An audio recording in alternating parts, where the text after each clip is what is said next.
Then let's begin. We are first going to meet a very beautiful bird that is found in this area and considered to be the most common and numerous bird of prey found throughout all of North America, and I'm not going to tell you what it is. Let's test your identification skills, see if anybody can identify this bird. It's a really easy one. All right, you're right. It is the red-tailed hawk. Good job. Now, this type of bird is very valuable to our environment. They help to keep a balance in nature of the things they eat.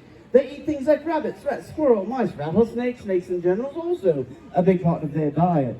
Now, speaking of things that he might eat, would you, in fact, like to see him do a little bit of hunting for us here today? Really? Are we sure about that?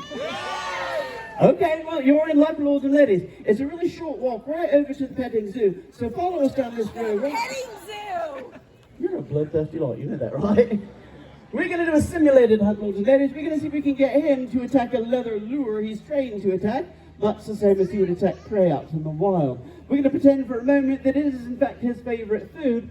We'll just say it's fluffy and hops across the ground, all right? Here we go. Watch the birdie. And this is what it looks like when prey appears below a bird like this. Hup, hup. Run! And he got his prey. Nicely done. Now, he will protect this just as though he's captured real prey. And a bird like this has around 250 pounds of pressure per square inch of gripping power in those talons. When they grab a hold of their prey, those feet will lock down into place until they've relaxed enough to let it go, typically once that prey is dispatched. I think it's quite dead there, Spike. It's leather. It's been dead for some time, actually. All right, we're going to try and trade him for it. There we go. Up here. He did a great job. Nicely done. Now, the reason that Spike here is in captivity with us is because, unfortunately for him, he had actually been found in someone's backyard because they had kept him illegally by tying baling wire, the type you use for baling hay, around one of his legs and the other end of that to the tree in the backyard. He spent his entire childhood like that, so unfortunately, he just does not know how to survive out in the wild. And when he was discovered by the authorities, the wire was so badly embedded throughout his leg that it had to be removed surgically. So, unfortunately, he's just not able to go back out to the wild because he simply would not survive. Well, he did a great job for us. Let's send him back inside. Home! Up! Say goodbye to Spike, the red-tailed hawk. All right. Now, next up, lords and ladies. We have seen, so far, a very beautiful bird. We're going to introduce another one that I consider to be quite beautiful, but a lot of people really don't consider it to be that. This one is found typically circling really high up in the sky, or perhaps even feasting along the roadsides. Anybody have a clue? My ex-wife. Okay, that's right. We're going to introduce a very beautiful bird, and let's see if he's going to perform this morning. Here we go. Lords and ladies, please welcome Igor the Black Vulture. Give him a big welcome, everybody. Hup, hup.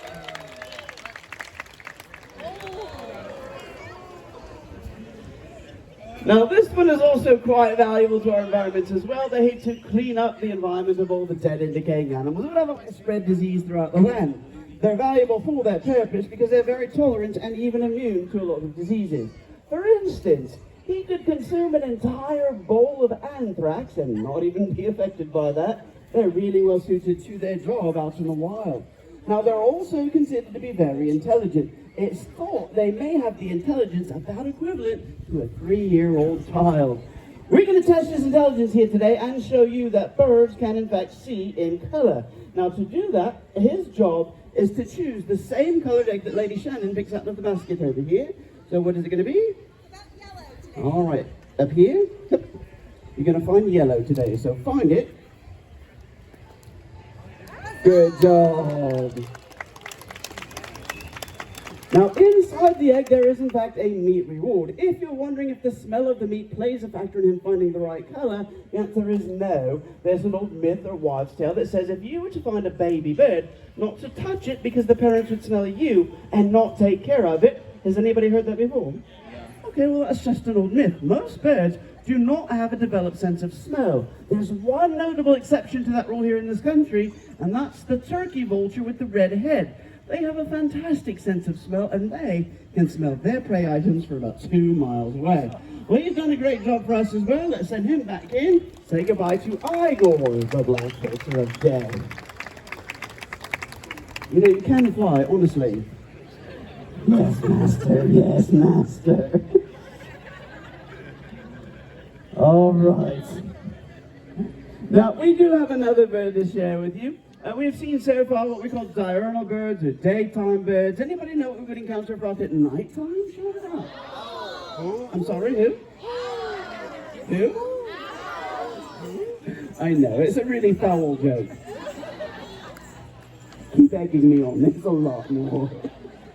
We do have some owls to share with you, lords and ladies. We're going to start off with one that has been in training for this particular theatre.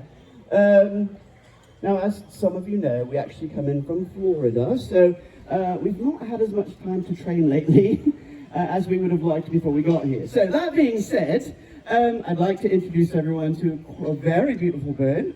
Please welcome Neo. I'm going to step away.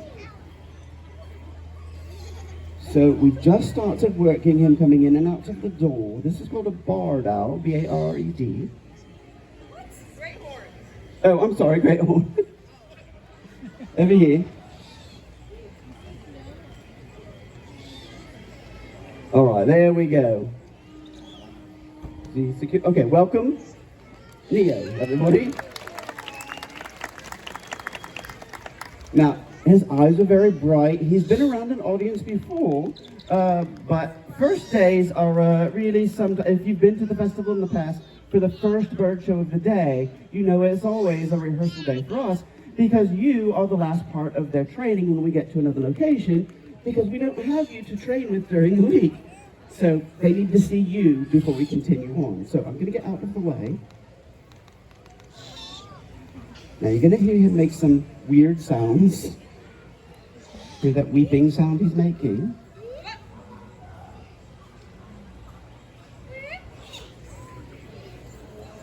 All right.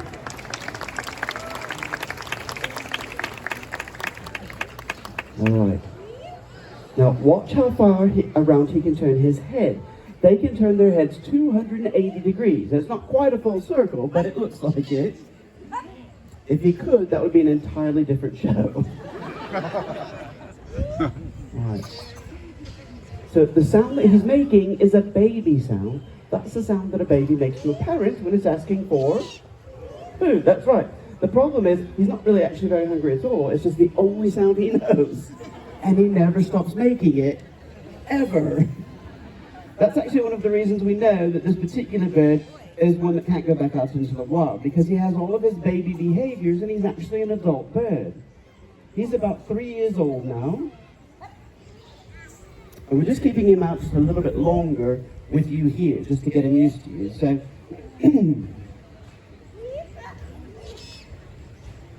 now you see those tufts on top of his head? That's where the name the great horned owl comes from, is the appearance of what looks like horns. They're not horns, they're not ears, they're actually just tufts of feathers. That's all they are. Their ears are actually located directly behind their eyes, and they're simply holes in their head. All right, he's done a great job as well. Let's send him on his way. Say goodbye to Neo, everybody.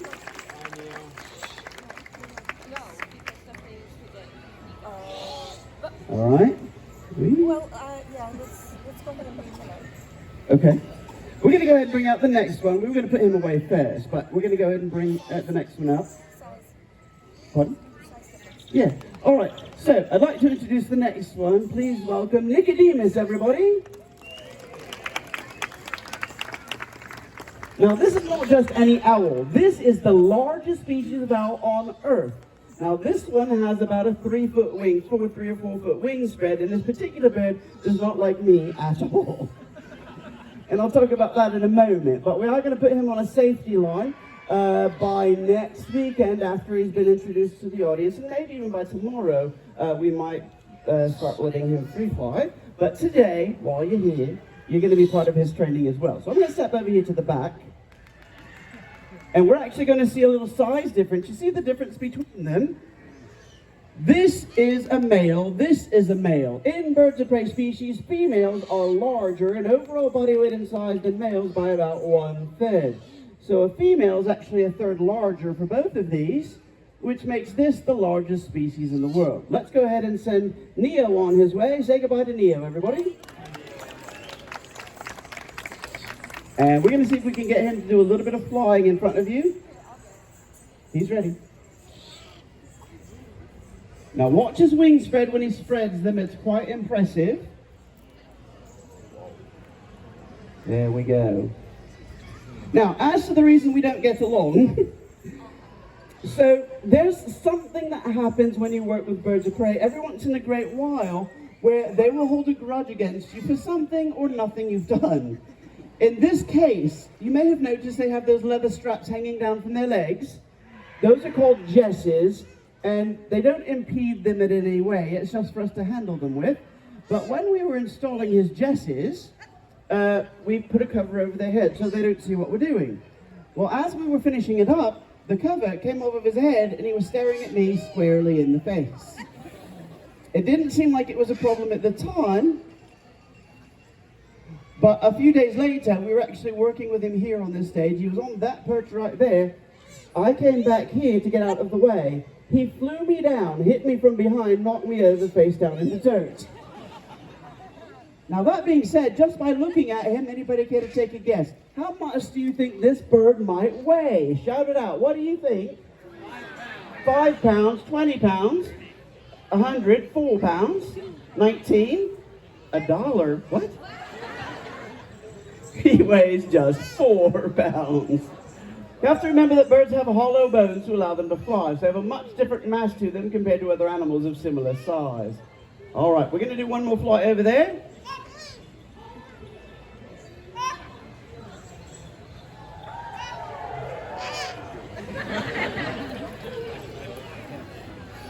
Very good. All right. Nico has done a great job. We'll go ahead and send him back as well and say goodbye to Nico. Nicodemus, the eagle owl, everybody. And by the way, the gripping strength on this one would be between 600 and 800 pounds. The average adult male human has about 90 pounds of gripping strength in the hand, so these birds are tremendously strong for their size. All right. And we ready for the next one? All right, here we go. I'm actually not sure who's coming out, so here we go. Orion, right? Okay, we're all set?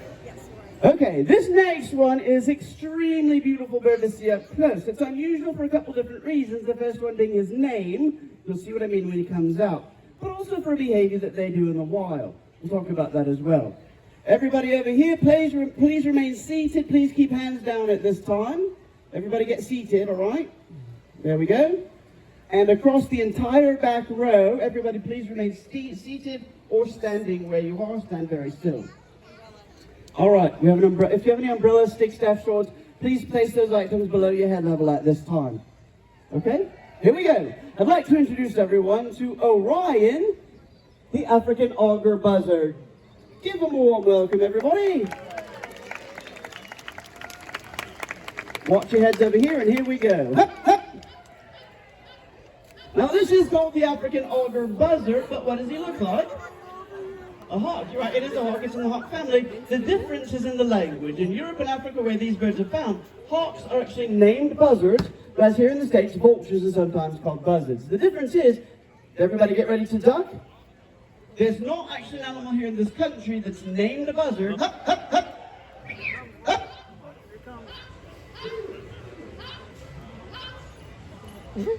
Duck, duck, duck. Goose. There's not actually an animal here in this country that's named a buzzard like this one is.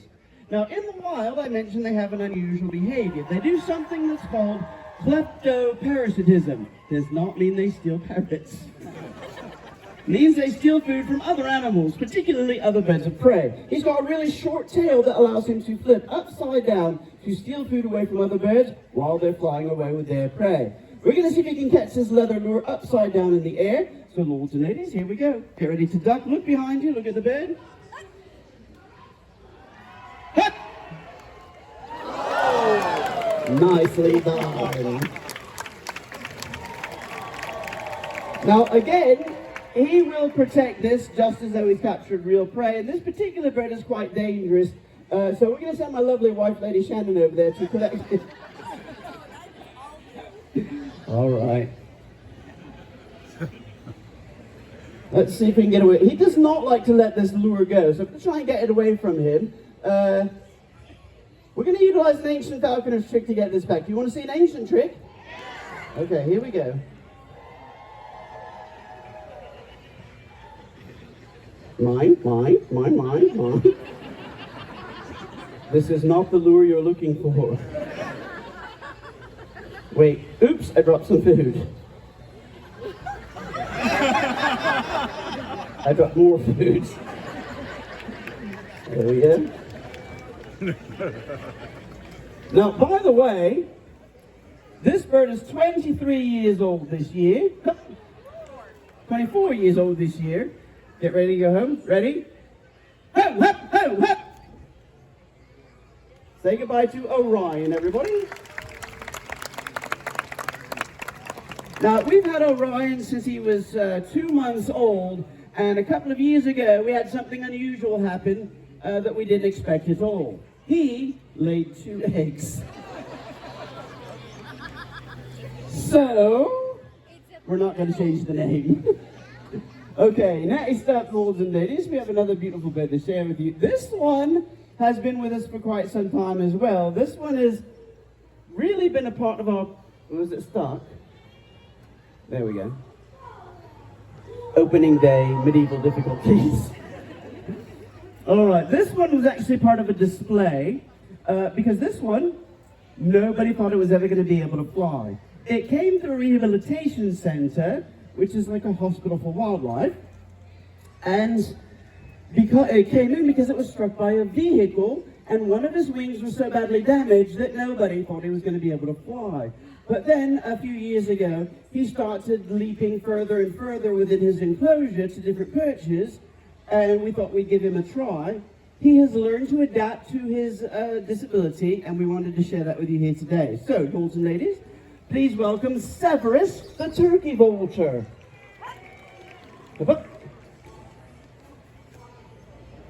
There he is. Good morning. Now, when he flies, you're going to notice it doesn't look quite right.